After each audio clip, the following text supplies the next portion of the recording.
All right, so I'm gonna wear my cool 3D glasses That's for the them, interview. man. That's to make you look more 3D and make me look even more dorky. Sweet.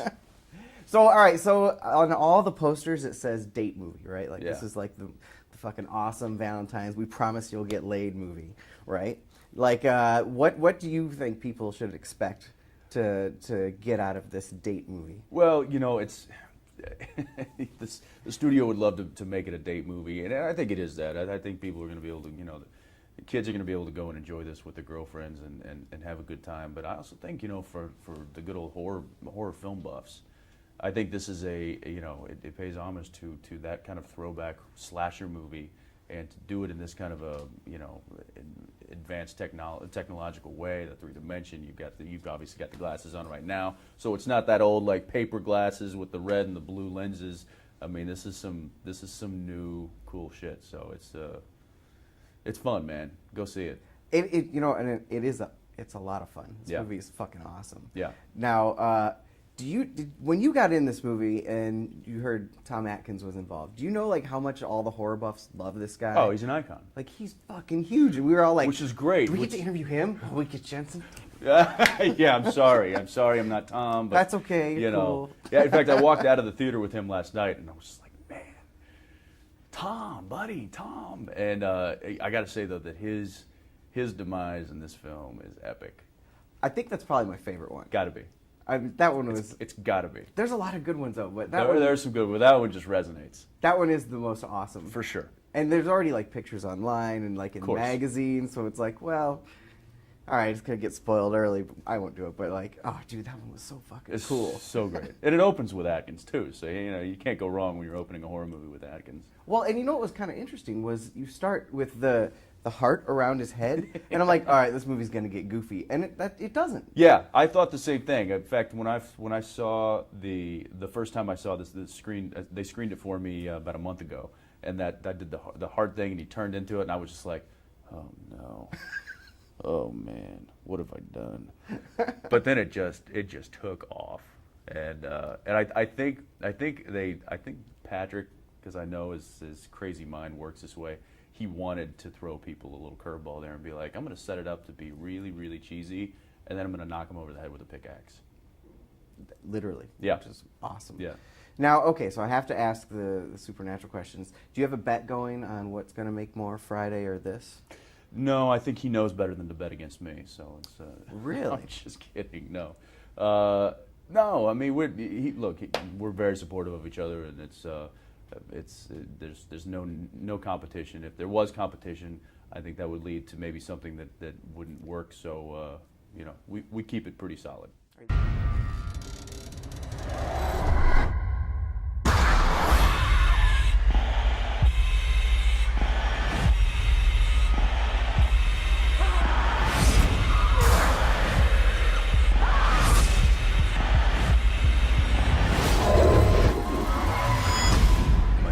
Valentine 3D. Nothing says date movie like a 3D ride to hell. Actor Jensen Ackles plays tormented Tom Hanniger on My Bloody Valentine 3D. We asked him to compare Hanniger to Dean Winchester, and this is what he told us. Tom's much more of an introvert. He's got a lot going on upstairs here. He's not all well upstairs. And he's come back to deal with some family issues, and he's kind of an outcast. And whereas Dean is, he's a little bit more in your face, a little bit more boisterous, a little bit more comedic. Tom is not a funny guy by any means, so don't expect any of those humorous bits. And you, I want you back at the station now. We got a dead minor to discuss. Come on, Sarah. Jensen joined us on Dawson's, I think in the last season, maybe. Great, when I heard he signed on, I was excited because we had fun working together then. We didn't work too much together on Dawson's Creek. He was more with Michelle's storyline, but we got to know each other down there just from hanging out, and it was fun. They're dead! They're all dead! Come on! Go! Hurry up! Come on! Kerr and I got along great. I mean, like you said, we worked together years ago, and worked together out in Wilmington, North Carolina, which is a cool little small town, and used to hang on the weekends and stuff. So I hadn't seen him in years, and to get a movie, and get back together in Pittsburgh, it was cool. And, you know, he's a good guy. My Bloody Valentine was shot inside a real mine, which was not easy for the cast and crew. It wasn't a controlled environment that you're used to, you know, like on a sound stage. So you kind of had to battle the, you know, the mud and the moisture, and there were, you know, we used to walk by hanging bats. You know, we'd just be like, bat alert, and there'd be just a bat hanging right there, and you just kind of walk around it and try to avoid it and leave it alone.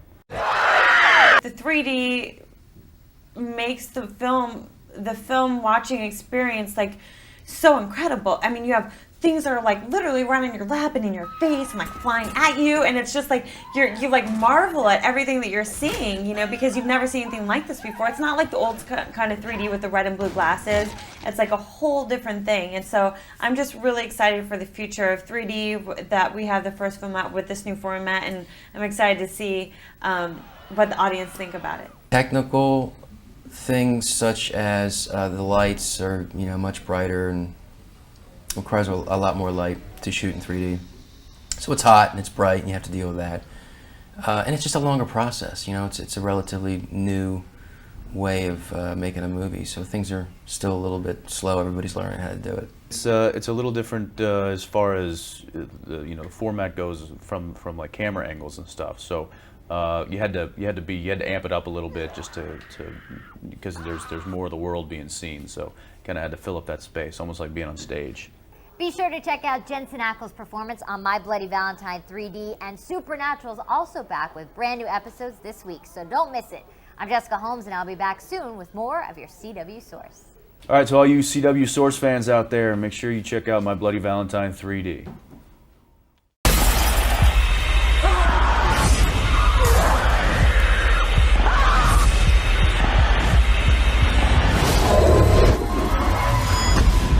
Bloody Valentine 3D.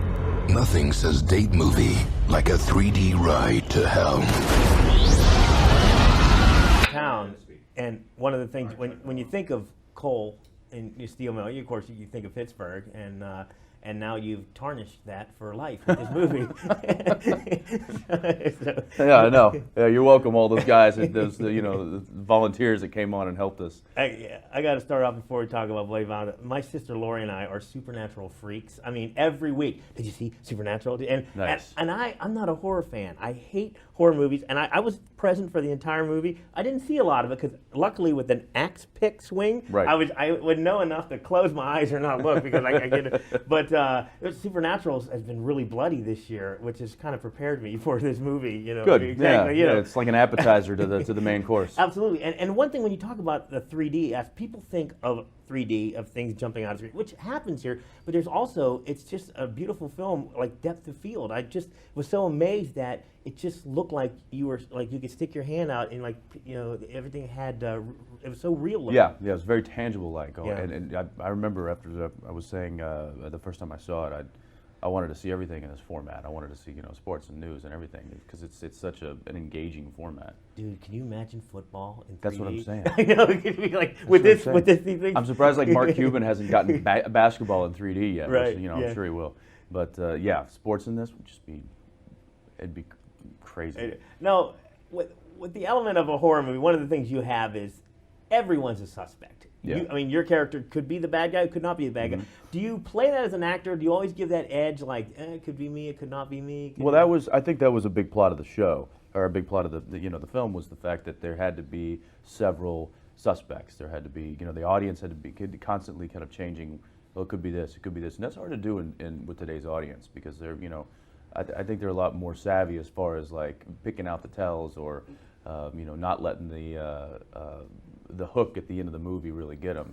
They look for that kind of thing these days. So to really kind of be able to throw curveballs in films these days, it's getting increasingly tougher. And I think we did a good job at it. I think it was a lot of people were kind of like, I think it might be this guy. No, it's got to be this guy.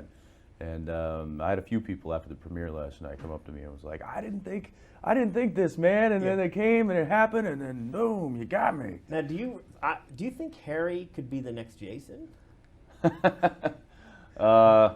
You know what? If it comes down to that, good for him because that's a very lucrative franchise. on the set when they do they just have like extras and stuff, bodies lying around? Is that like a cool thing to just? You know? Well, a lot of that kind of gory stuff was just simply prosthetic, you know, limbs and pieces and chest cavities and you know, I think I said if corn syrup ever had a smell, I definitely know what it is now. Yeah, you know, and that's kind of indicative of these kind of thriller slasher horror movies. And this is one thing I love about this movie is it's not trying to be something, you know, new and inventive. It's a throwback to those old kind of great horror movies, but it's done with this incredible technology. And so I think, you know, I think people who are expecting to go and it be like, you know, a Saw or some kind of really psychedelic type of a horror movie, it's not. This is your good old-fashioned, you know, thrasher movie, but it's set with this amazing, you know, high definition 3D, and it's like a ride. It's like a roller coaster ride. Pleasure to meet you. Hey, thank you. Can't wait for much. Supernatural to come back. Yeah. CW Supernatural star Jensene Eklzom is joined by Kerrom Smith and Jeymi King in the remake of this 1981 horror film. And it combines mystery, gore, and love as the story focuses on the 10th anniversary of the Valentine's Night Massacre that claimed the lives of 22 people. Kelly Gillespie talked with Jensen about making the movie. What were you doing at the mine earlier? I was doing my job. You're the suspect, not me.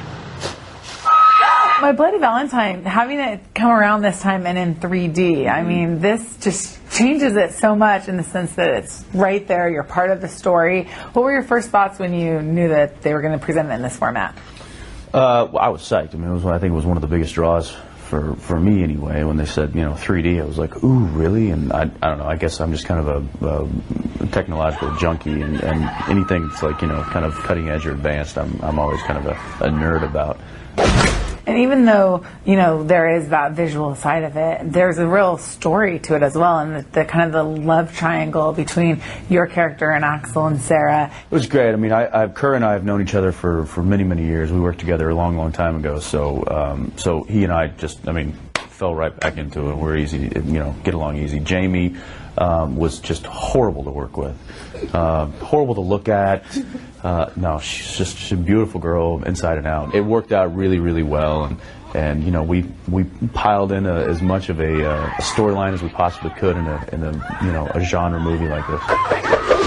And a lot of it was done actually on location. Like, you actually shot in the mines. What was that like?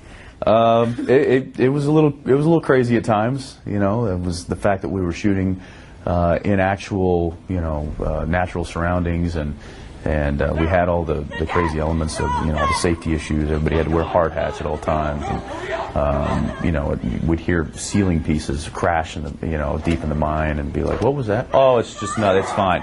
Don't worry about it. Really? Because this is looking a little shady above me right now. But you know, I think it added that even that element of, you know, having that real surrounding just kind of intensified everything that we were doing. MovieWeb.com.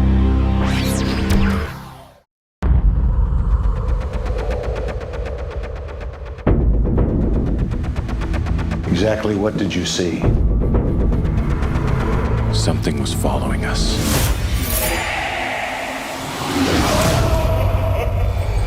This is the most horrific event this town has ever seen. Authorities are calling this the Valentine's Day Massacre. In the town of Harmony, something unexplainable Hello? is happening. Come here, you better check this out. What is it? Now, from what I understand, you and Jared had kind of a competitive thing going on between who was going to make the better slasher film, because you were both making them at the same time. Yeah. Now, it sounds like this one is going to be the better one. Is that your viewpoint? I didn't say it. Some other people have said it. No, it is. It was just really kind of by chance that he and I both ended up doing remakes of you know, old horror movies. I mean, obviously the Friday the 13th is a huge franchise, So you know, I don't know. We've got. I think we've got a chance. I think the 3D element actually adds a lot of incentive for this one. Well, I was gonna say, even without the 3D, this is like a really awesome movie, especially for people that really love to see their gore. I mean, there's a lot of really gory scenes in this. Yeah. Yes. And when you put it in this kind of format, it's you know, when you've got the blood flying at you. And at one point during the screening last night, it really was, I saw audience members just go, oh! So it's like a ride.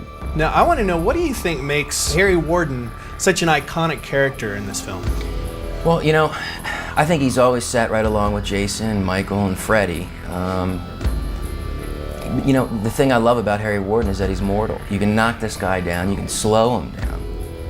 But in the end, he's just going to come. He's going to keep coming right after you. He just doesn't give up. Well, for a while he has been second banana to those guys, but I think this time he really comes out and he's pushing himself to the head of the pack with these guys. We hope so. I mean, you know, Harry Warden. I'd like him to be a big deal. Yeah, I think it's a great character. You know, because he's wearing the mask and he's kind of like an emotionless, remorseless guy that is just he doesn't care who you are or what you've done. He's just going to kill you. Well, I'm wondering, when they were shooting the scenes with Harry Warden, did you ever know who was in the costume, or was that like a mystery to who was in the No, costume? I knew who he was. Yeah, I totally knew who he was. You know, it's weird because you're like sitting there like having a cup of tea with them, and then they're putting the mask on. You know, he's up there like shoving Fritos in his mouth at the craft service table, and then he's going to be the one that you're going to be scared of and trying to kill you. So it's a very bizarre experience. Sarah! Faster! Faster!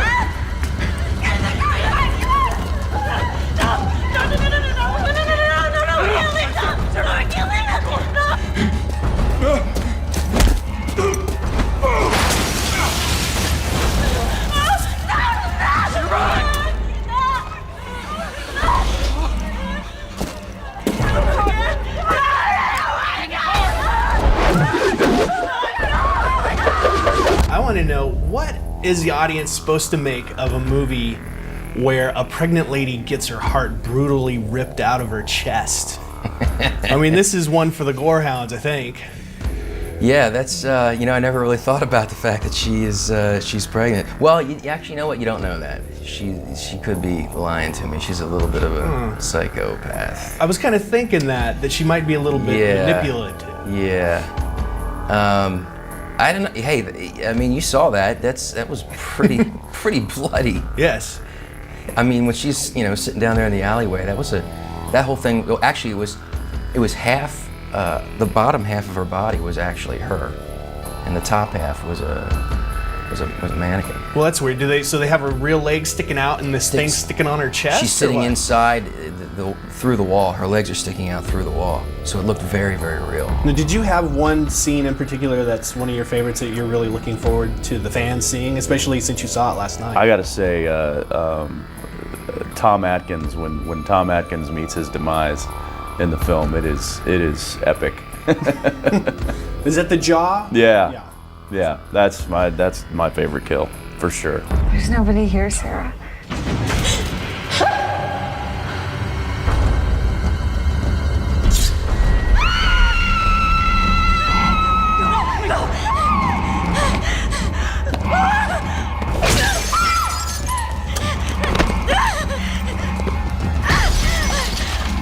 Now, do you never put on the costume? I know a lot of the other actors put on the costume just to kind of get a feel for this. I think I put on the mask once. Yeah, I did put on the mask once. I didn't like it. I don't like being like enclosed in a shell of like plastic and stuff like that. It's like really claustrophobic, I guess. It's very claustrophobic. And then we were in the actual mines, which are really claustrophobic because you're underground and it's in the middle of the night and you've been up for like 18 hours shooting and it's really small and there's like bats flying by you and it's like cold and dripping wet and damp, and so it can all be very claustrophobic. But the good thing about that is it really adds to the whole experience of it. Can you talk at all about what it's like to put on the suit? Because I know various different cast members in the movie put on the suit just to kind of trick the audience, and we're not saying who's who, but what did it feel to actually put on such an iconic costume? It's it's very hot Because I tell you, with the 3D element, the lighting has to be a lot more intense. So there's a lot more lights. It's a lot hotter on set. You put that thing on. I mean, you get the turtleneck, and then you've got the overalls, and then you've got the mask, and it's a lot of gear to put on. So it's when you take that off, it's like. Now, I don't want to give anything away, but did you ever try on the mask and the costume just to get kind of a feel for the character, or is this something you never even thought about? And that's kind of a slippery slope there, but a lot of the characters actually could try on the costume. I did wear it to bed one night, which people find a little weird. I know, it's you know, it's a little uncomfortable. Did you have any company when you were doing this, wearing it to bed, or were you all alone sleeping, trying to get like into the mindset of this killer with a pickaxe? Well, I invited Freddie over, but he was busy slashing somebody up. Oh, Freddie's never busy. What are you talking about? He'd be there in the drop of a hat. In your dreams. Where are you?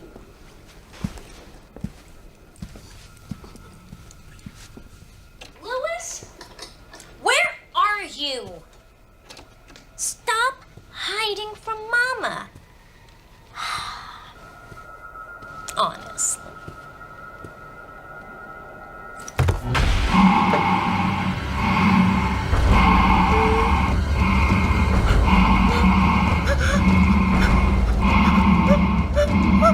And what do you hope to see as far as a sequel? Because, I mean, it could happen. It could happen. It could happen.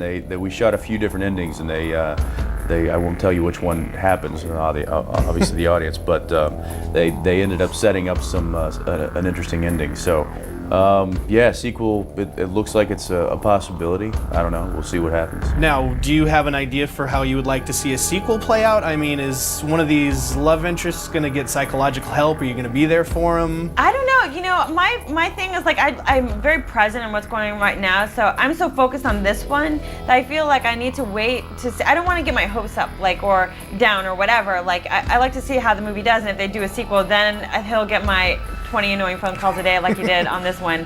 What about this? What about this? What about this? I'm one of those. Yeah. I'm a thinker, so I usually have a lot of notes. Well, I was on the set of another 3D movie, and there was some smack talk going around, another horror movie. I'm not going to mention the name. I'm wondering, did that talk ever seep into the set? Did it make you guys, like, really pull up your game, or did you guys even hear about this? You know what made us pull up our game is that Jensen's buddy on Supernatural, Jared, who he works with, was shooting, was it Halloween or Friday the 13th? No, it's Friday. Friday the 13th at the same time. So they were both doing slasher flicks, and we were shooting them at the same time, and it was, you know, it was our goal to make sure that we made a better movie. And I think we succeeded.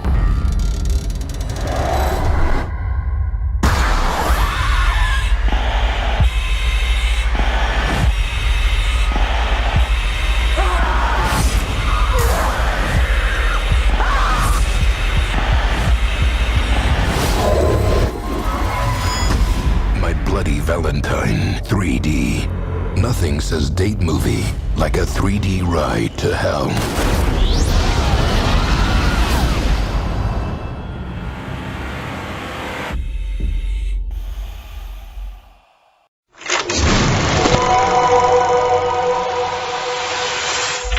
Tell me your worst Valentine experience, a gift, a date, you getting turned down, which is probably impossible. No, I'm sure there's some really bad stories, but to out them might be, I might be opening up a whole can of worms there. So, okay. I'll just say that yes, I've had some, but I'll keep them to myself. So about your career, yeah. Have you always had an interest in sci-fi, supernatural? I don't think I ever was like. You know, I wasn't a crazy horror buff, like film fanatic. I definitely enjoyed them, but much like, you know, any of the other types of films, and it wasn't something that I like sought after to be a part of. It just kind of happened that way. Yeah, and when you're a struggling actor, you take what's thrown your way. So not that I'm struggling anymore, thank God, but it was kind of one of those things where, you know, after the show and then this kind of came my way, and I was available for it, which I was thrilled, and they were doing it in 3D, and I jumped at it. What do you want people to walk away from this film thinking or feeling? like they just got off a roller coaster, like they're stepping out and they just had a good time, and it was like that was a cool ride, and yeah. That's awesome. Where do you see your career going after this? Do you have a plan necessarily, or are you kind of just taking as it comes? Just kind of going taking it as it comes. I feel like I forget who said it. Somebody said something about when you set goals for yourself, then it's setting limitations for yourself. Okay, I can take that. Which I don't know. So no, I kind of roll with the punches. I think it's exciting for me that way. You never know what's going to happen. I never know where I'm going to be like in a year from now. Right. Yeah. Are there any, not to set goals, but is there anything that you really do want to achieve out of your acting career specifically that you want to? I'd love to get to a point to where I can kind of, pick and choose. I think that is ultimately what a lot of us try to get to is where we have enough clout to be like, that's a beautiful script and a beautiful role. I want to be a part of this film. Who do I need to talk to? Or, they come at you with something that you don't find yourself in it, or you don't find attachment to it. So you're like, no, I don't think so. But you don't have to do it in order to, pay the bills.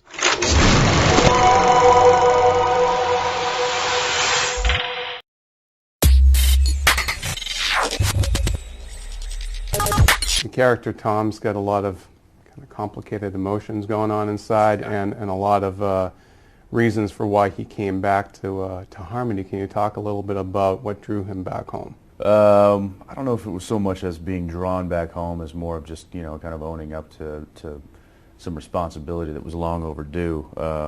His father dies, and his family owns the local coal mine, and he's come back to kind of get his affairs in order. And when he comes back, he kind of brings some, some unwanted terror with him, unfortunately.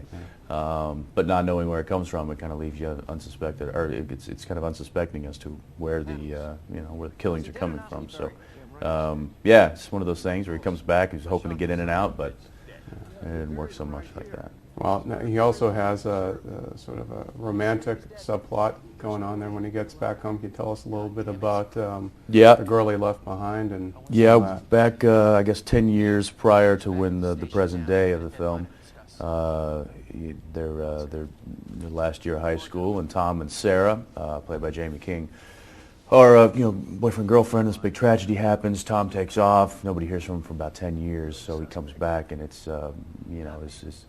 has he been pining over Sarah for this many years? Where's he been? What's he been doing? Nobody really knows. So it's kind of it's kind of makes up for an interesting dichotomy as far as how they're going to relate to each other. Right. And she's then gone on and married kind of his high school enemy in Axel Palmer. So it kind of sets up some interesting dramatics.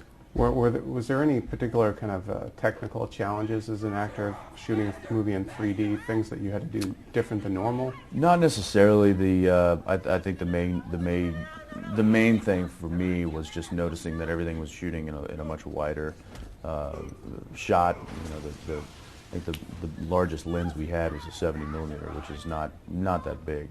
And someone who the television show I work on, we shoot in extreme close-ups. So trying to fill up the space that I wasn't normally used to having was probably the only difference. But other than that, it was, Patrick, our director, he really kind of took everybody by the hand and made sure we all, felt comfortable and knew what we were doing. And it was, it was a slight learning curve, but everybody adapted pretty quick.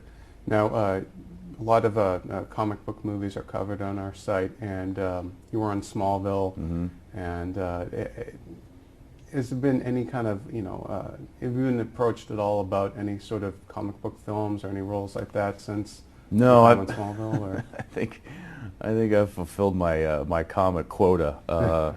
Obviously, Supernatural's got a comic out too, so that's doing really cool. That's doing really well. But no, I haven't been.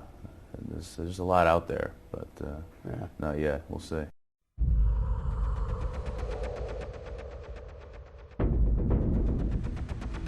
Exactly what did you see?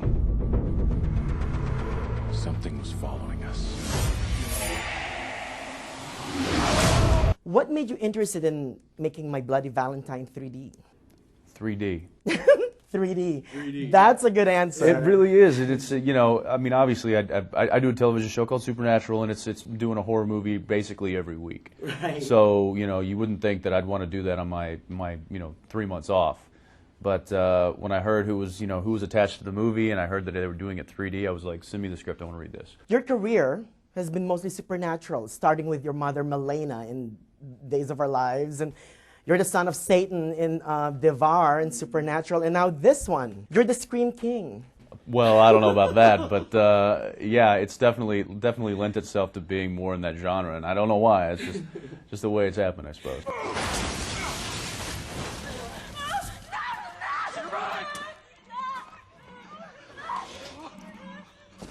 Jamie and Kerr it was really easy. Kerr and I have actually worked together before, so he's, he and I were good friends, and that came really easy to just kind of have that, the fighting over the chick thing. And then Jamie came in, and she was, just as amazing as I'd hoped she'd be, and it wasn't difficult at all. Not to mention we had the direction of Patrick Lussier, who he's just a visionary and just so good with not only the actors but with the crew and with everybody that it really lent itself to being cohesive. Let's talk about your character, Tom Hanniger. Yes. Who is he? Good question. Yes. And I think that's the question of the film. Mm-hmm. And that was something that I didn't even really know as an actor because we weren't supposed to know. We're never really supposed to know.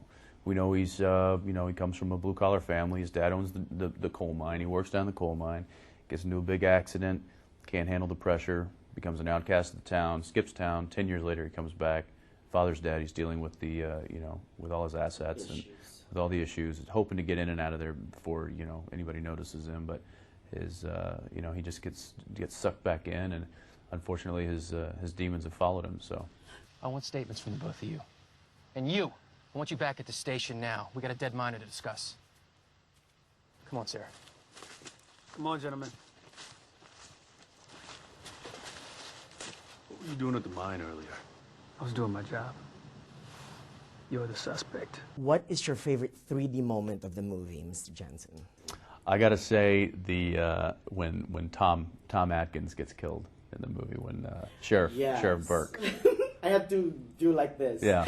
When I saw that. The flying facial bone coming at you was that's always good. And just the mere sight of the miner. I mean, what's with the miner's look that's so iconic? And it goes back to just those old horror movies where you get a guy in a mask with a big giant weapon. That's creepy. You think about Jason, Friday the 13th. You think about Freddy Krueger. You think about Halloween. It's these big guys with with some sort of like weapon, and it's frightening.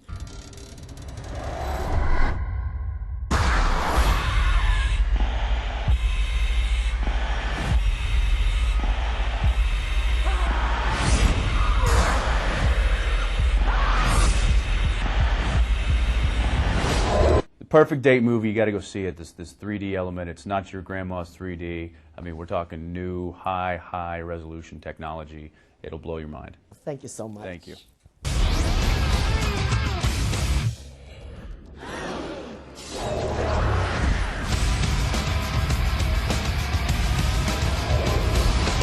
My Bloody Valentine 3D. My Bloody Valentine is fucking awesome.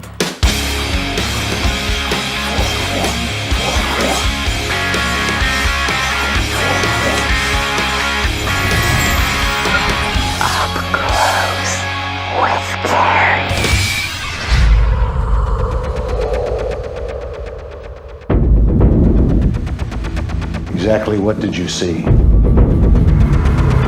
Something was following us.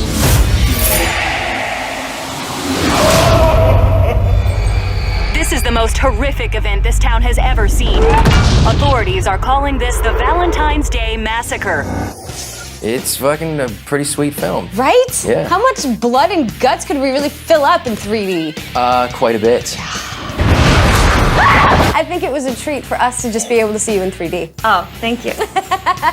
Thank you. Although I'm not the one with stripping my clothes off.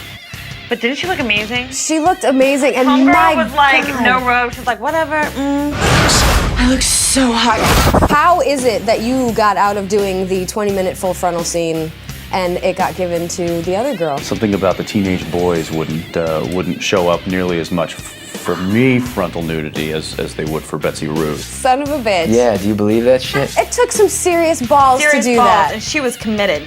It really just came down to an arm wrestling match between me and Betsy, and she slayed me.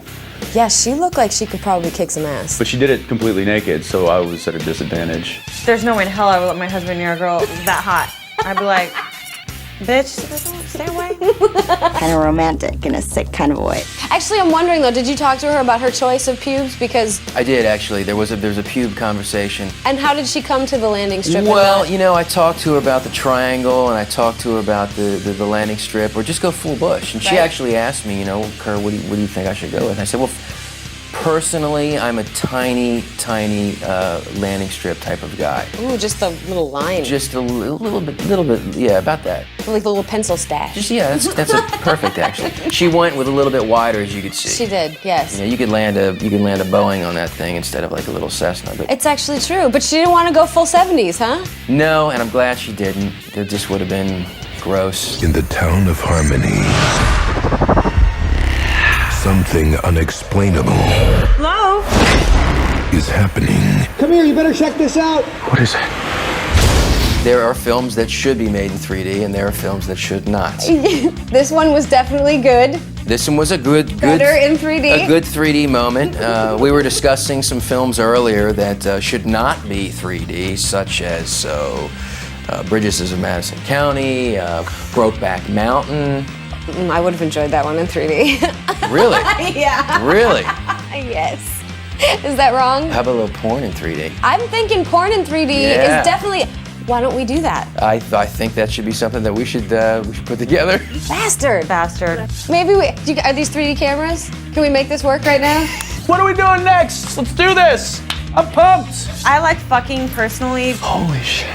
Okay, everybody put your glasses on and watch this. The music, nice.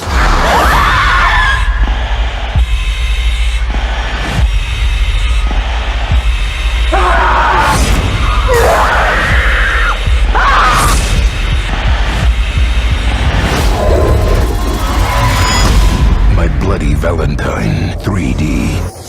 Go see My Bloody Valentine fucking 3D because it's fucking awesome. Get out and watch My Bloody Valentine 3D. It will scare the shit out of you. Nice. It just did.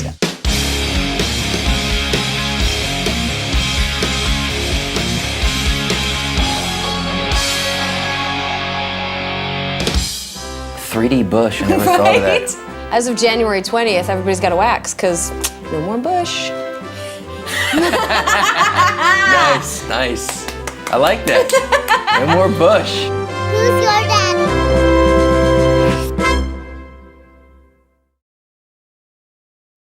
It's no good. We want you to be passes. Yay!